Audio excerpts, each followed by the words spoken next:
ఎమ్మెల్యేలు సభలను బయట ఏ విధంగా ప్రవర్తించాలో తెలుసుకోవాలని మాజీ మంత్రి బుగ్గన రాజేంద్రనాథ్ రెడ్డి హితవు పలికారు. అనుభవం లేకపోవడం వల్లే ఎమ్మెల్యే పార్థసారథి హైడ్రామాలు చేస్తున్నారని మండిపడ్డారు. డిఎస్సి నిర్వహణలో ఎమ్మెల్యే పాత్ర లేనప్పుడు ఆ అంశంపై ఎలా మాట్లాడతారని ప్రశ్నించారు. ప్రభుత్వమే ఉపాధ్యాయులను కొండారెడ్డి బురిజెక్కించి ఆందోళన చేయించిందని విమర్శించారు. అవుట్సోర్సింగ్ ఉద్యోగికి ర్యాంకు రావడం, నిబంధనలు లేకుండా స్పోర్ట్స్ కోటా భర్తీ చేయడంపై అనుమానాలు వ్యక్తం చేశారు.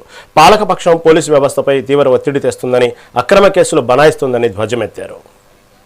తెలిసినంత వరకు అంటే మాకే కాదు అందరికీ ప్రజలందరికీ తెలిసినంత వరకు ఉద్యోగస్తులను ప్రభుత్వమే ప్రోత్సహించి దగ్గరుండి నడిపించి కొండారెడ్డి బుర్జు ఎక్కించినారు అని.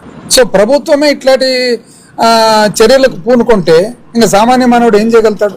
ఇప్పుడు ప్రతిపక్షం ఏమంటుంది, అయ్యా నంబర్ 1 అసలు ఫస్ట్ ర్యాంకు సెకండ్ ర్యాంకు వచ్చిన వాళ్ళు లోపల పనిచేయడం ఏమి, అవుట్సోర్సింగ్ ఉద్యోగిగా పనిచేయడం ఏమి, పని చేసిన తర్వాత ఆయనకు ర్యాంక్ రావడం ఏమి, ర్యాంక్ వచ్చిన తర్వాత బయటికి రావడం ఏమి, ఒకవేళ ఒక వ్యక్తికంటూ పేపర్ ఏముందని ముందరికే తెలిసింటే అది ఒక వ్యక్తితోనే ఆగిందనేది రుజువేమి?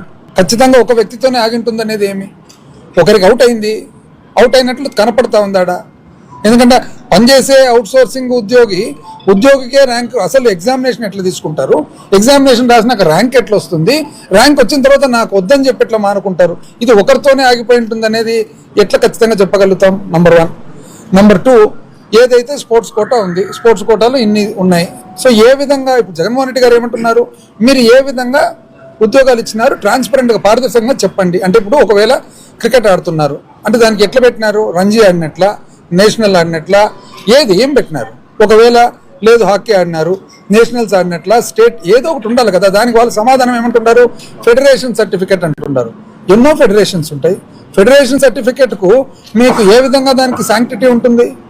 ఇప్పుడు బయట మాకు తెలిసినంత వరకు అంటే మాకే కాదు అందరికీ